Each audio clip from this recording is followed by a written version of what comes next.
Student, आप सभी का नीरू कोचिंग क्लास में स्वागत है। हम लोग 12th फिजिक्स का सेकंड चैप्टर पढ़ रहे थे, जिसमें हम लोग आज आगे टॉपिक पढ़ने वाले हैं। जस्ट आगे चल रहे हैं, लाइन से चल रहे हैं भैया आप लोग के लिए, ठीक है।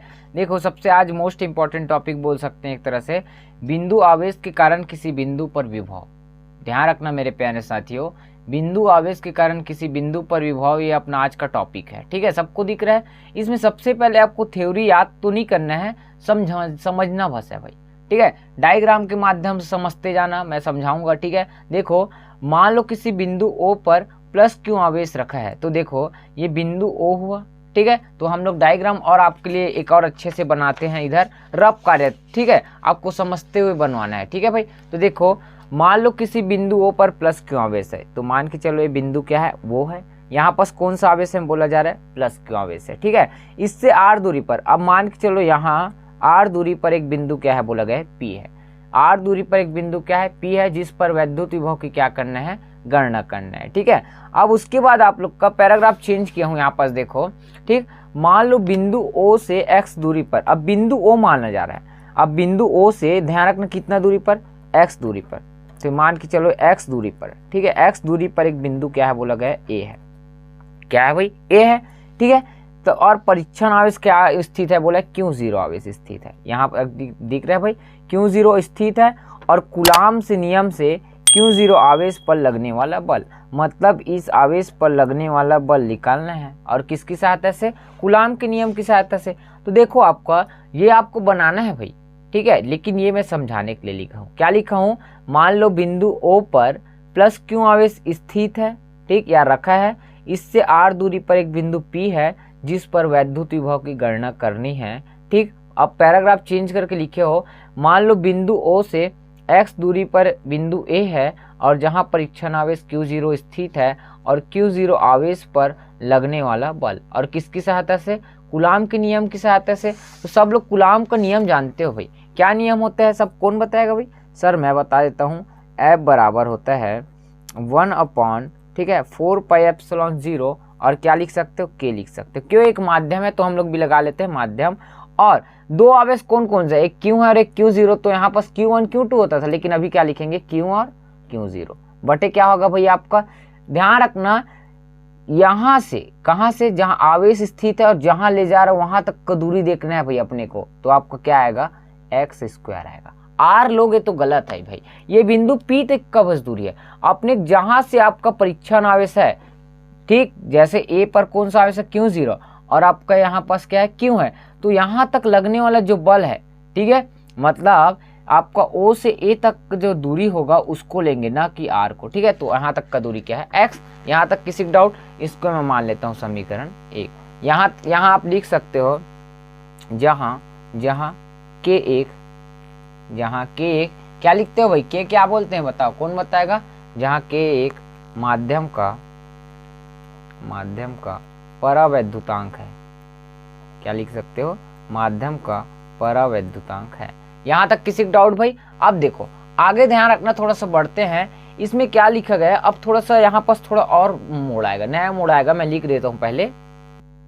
देखो भाई, सब लोग ध्यान देखना, यहाँ पास देखो, आवेश Q0 को वैद्युत बल के विपरीत बिंदु A से B तक अल्प दूरी dx लाने में किया गया कार्य, सबको समझना है। यहाँ डायग्राम को देखो, यहाँ पास बिंदु A है, ठीक है, यहाँ पास आवेश क्या आवेश क्या है, Q0 है। इसको मैं A से ला रहा हूँ B तक, और इनके बीच जो दूरी है वो कितना होगा मेरे प्यारे साथियों, dx, क्योंकि A से बिंदु B तक बहुत छोटी दूरी है, तो हम लोग क्या मान लिए, dx। और आपका बल किधर लग रहा है, इस दिशा में लग रहा है, इधर लग रहा है, तो बल इधर लग रहा है, और हम लोग लाने का काम करें इधर, तो एक तरह से विपरीत दिशा हुआ। तो विपरीत दिशा में लाने में किया गया कार्य निकालना है, तो ध्यान रखना, अल्प विस्थापित हो रहे तो आपको क्या लिखना पड़ेगा, अल्प कार्य, और अल्प कार्य क्या लिखते हैं, dw, सबको पता है भाई। और आपको कार्य का सूत्र होता है बल गुणित विस्थापन, तो बल जानते हैं F, और विस्थापन कितना हो रहा है भाई, -dx होगा। -dx क्यों होगा, क्योंकि आपका बल इधर लग रहा है, और A से बिंदु B, कहाँ भाई, बिंदु B तक ला रहे हो इधर, तो विपरीत डायरेक्शन में हुआ। तो ध्यान रखना मेरे प्यारे साथियों, ये बल की दिशा है आपका, ये आपका रेड वाला, और पेन किधर है आपका, हम लोग बिंदु A से B तक आपका कोई आवेश को ला रहे हैं उसका दिशा, तो दोनों अलग अलग हुआ ना भाई, तो अलग अलग दिशा होता है, तो यहाँ पर विस्थापन लिया जाएगा माइनस, इसको हल करोगे तो आपको ये आएगा क्या, माइनस एफ और डी एक्स, और इधर क्या चलेगा, डी डब्ल्यू। यहाँ तक किसी डाउट? अब कुछ नहीं करना है आपको। अब अभी क्या लाते थे आप लोग, ए से बी तक लाते थे, अब हम इसी कहाँ से लाएंगे पता है, क्यू जीरो आवेश, यहाँ पास लिख सकते हो क्यू जीरो आवेश को कहाँ से भाई, अनंत से ठीक बिंदु कहाँ, बिंदु पी तक लाने में किया गया क्या लिखोगे, कार्य, लाने में किया गया कार्य, ठीक है, लाने में किया गया। अब कुल कार्य लिखा रहा है भाई, ध्यान रखना क्या लिखा रहा है भाई, कुल कार्य। और कुल कार्य के लिए ध्यान रखना सब लोग को सूत्र पता होता है भैया, क्या होता है बताओ, कौन बताएगा? इस वाले पेज में लिख दे क्या भाई, पीछे पन्ना आपका जगह बचा है तो इसी में लिख देते हैं, ठीक है। लाने में किया गया कुल कार्य कौन बताएगा भाई, आपको पता होता है, ठीक। सर कुल कार्य निकालते हैं तो W लिखते हैं, लेकिन सर हम लोग जो अल्प कार्य निकाले हैं सर, जैसे आप लोग इसको समीकरण देना चाहते हैं तो अपने हिसाब से देख सकते हो, इसको 1 दिए थे तो इसको दे देना कितना, 2, दिख रहा है भाई। अब देखो आपको कुल कार्य निकालना है तो अल्प कार्य का क्या किया जाता है, समाकलन। तो हम लोग समाकलन के लिए ऐसा लिख सकते हैं क्या भाई, क्या लिख सकते हैं आप लोग का, ठीक, आपका समाकलन, और क्या लिखोगे यहाँ पास, डी डब्ल्यू, क्या लिखेंगे भाई, डी डब्ल्यू। अब देखो यहाँ पास लिमिट भी लगाना जरूरी है, क्या लगाना जरूरी है, लिमिट। तो अब कहाँ से ला रहा है आवेश को, अनंत से बिंदु पी तक लाना है भाई, ठीक, कहाँ तक लाना है, बिंदु पी, अनंत से बिंदु पी तक लाना है।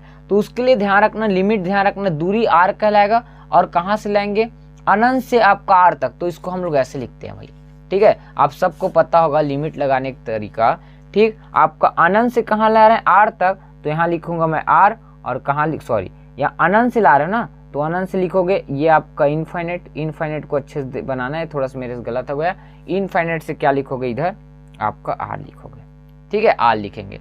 अब डी डब्ल्यू का मान पता है क्या आपको, डी डब्ल्यू का मान पता है सर, मेरे भी पता है सर, आपका लिमिट इनफाइनाइट से क्या लिखोगे, आर, और माइनस क्या चल रहा था, एफ इंटू डी एक्स, ठीक है। यहाँ से देखो आप क्या बाहर कर सकते हो, माइनस को बाहर करोगे तो इनफाइनाइट से क्या बचेगा, आर बस बचा रहेगा, ध्यान से देखना भाई, माइनस बाहर करोगे तो आपका क्या बचेगा अंदर, एफ और डी एक्स। और देखो समीकरण 1 में आपको एफ का मान पता है भाई, देखो समीकरण 1 में एफ का मान पता है, और इतना पूरा उठा कर लिखने वाला हूँ, ठीक है। तो आप लोग लिख सकते हो, हिंदी में लिखना है जिन लोग को, समीकरण 1 से क्या लिखोगे, समीकरण 1 से मान रखने पर किसका मान रखेंगे भाई, एफ का मान रखेंगे, ठीक है। अब देखो मान तो रख दोगे तो बराबर, ठीक है, आपका माइनस तो माइनस ही चलेगा, और क्या होगा, इनफाइनाइट से आर, एफ का मान कितना है, 1/4 पाई एप्सिलॉन 0 के इंटू कितना होगा, क्यू जीरो बटे कितना होगा आपका एक्स स्क्वायर, ठीक। और यहाँ क्या चल रहा है, डी एक्स, तो डी एक्स आएगा। अब देखो ये पूरा कांस्टेंट राशि है, एक्स स्क्वायर भर को छोड़ दो और बाकी कांस्टेंट राशि, तो ऊपर से क्यू जीरो आपको बाहर आएगा, तो बाहर में माइनस पहले से है, और क्यू जीरो नीचे से ये पूरा आएगा, तो आपका क्या आएगा, 4 पाई एप्सिलॉन 0 के, और आपका क्या आएगा, इनफाइनाइट से आर, और ऊपर में कुछ नहीं है मतलब 1, और नीचे क्या आएगा, एक्स स्क्वायर, और इधर क्या होगा, डी एक्स, ठीक। यहाँ तक किसी डाउट? अब थोड़ा दिमाग लगाना है, इस x की घात 2 को मैं ऊपर ले जा रहा हूँ, तो माइनस क्यू जीरो बटे क्या होगा, 4 पाई एप्सिलॉन 0 के, और आपका क्या आएगा भाई, इनफाइनाइट से r, और x की घात हुआ -2, और क्या चलेगा, dx। ध्यान रखना घात 2 ऊपर जाएगा तो -2 होगा, प्लस होता है तो माइनस, माइनस आता है तो प्लस, बहुत सिंपल भाई। अब देखो यहाँ पर सूत्र लगेगा, और सब कोई सूत्र को आना चाहिए भाई, कैसे, x की पावर n प्लस क्या होता है, n+1, और इसका क्या होता है, x की पावर n और dx। ध्यान रखना समाकलन है, और x की पावर में कोई भी संख्या है, जैसे n है, n मतलब 1 2 3 4 माइनस में हो या प्लस में हो सकता है, dx, तो इसका सूत्र ये लगेगा, ठीक है। जैसे अभी क्या है भाई आपका, देखो x की घात -2 है, ठीक है, x की घात -2, तो कंपेयर करो, यहाँ n का मान कितना कहलाएगा, n का मान होगा -2, तो इस वाले सूत्र हम रखोगे तो आपका क्या आएगा, x तो x रहेगा, n के जगह कितना रखना है, -2, और बीच में क्या है, +1, और नीचे क्या आएगा, n के जगह -2 और +1 लिख सकते हो।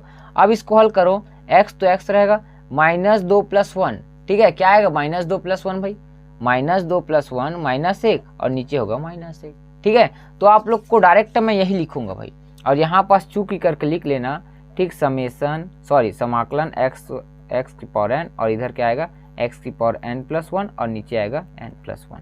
ठीक, इस सूत्र का उपयोग किया है। तो मैं आपका डायरेक्ट इसको हल करूंगा तो ये लिखूंगा। ठीक है, सबको दिख रहा होगा भाई। अब देखो इसको लिख देता हूं मैं q और q0 और आगे माइनस और 4πε0 के, और इधर क्या चलेगा, समाकलन हो चुका हो तो लिमिट को लिखा जाता है ऊपर, हर बच्चे को पता है भाई। और आंसर क्या आया था बताऊं मैं, x की पावर -1 और -1, ये देखो लिखा हूं मैं। ठीक है, अब देखो यहाँ से आपका माइनस माइनस कैंसिल, तो नीचे कितना रहेगा, 1 और 1 हमेशा रहता है। तो हम लोग इसको ऐसे लिख सकते हैं क्या, q0 बटे क्या आएगा 4πε0 के, और यहाँ देखो x की पावर -1 है घात में, तो इसको ऐसे लिख सकता हूँ मैं x की घात 1। ठीक, 1 रहता है तो अब लिखने की जरूरत नहीं, और इस ब्रैकेट को बंद। और लिमिट क्या चल रहा था भाई, इनफाइनाइट से r, और इधर भी इनफाइनाइट से r। ठीक है, अब नेक्स्ट पेज में देखते हैं हम लोग, इसी को देखते हैं, यहीं पास देखना है, थोड़ा सा समझना है आपको। ठीक है, तो मैं नेक्स्ट पेज थोड़ा सा टाइम लगेगा। देखो भाई, अब देखो आप यहीं पास से थोड़ा सा देखना है। ठीक है, सबको दिख रहा है यहाँ तक भाई। अब देखो ध्यान से समझना है। ठीक है, देखो यहाँ पास बराबर तो बराबर रहेगा, q0 बटे 4πε0 और k।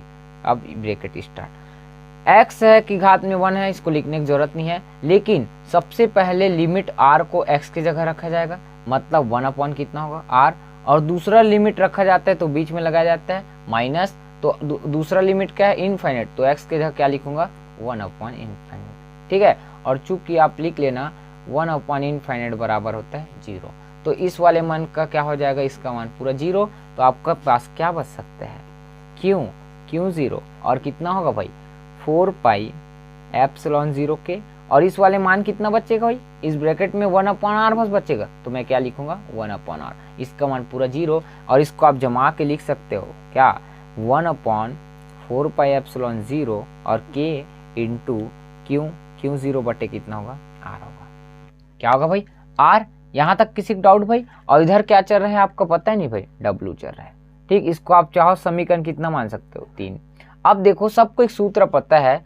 ठीक है, हम लोग ध्यान रखना, एक सूत्र पढ़े हैं, बिंदु P पर विभव, क्या लिखेंगे, बिंदु P पर विभव। विभव का सूत्र पढ़े होगे, v बराबर होता है w बटे कितना होता है q0।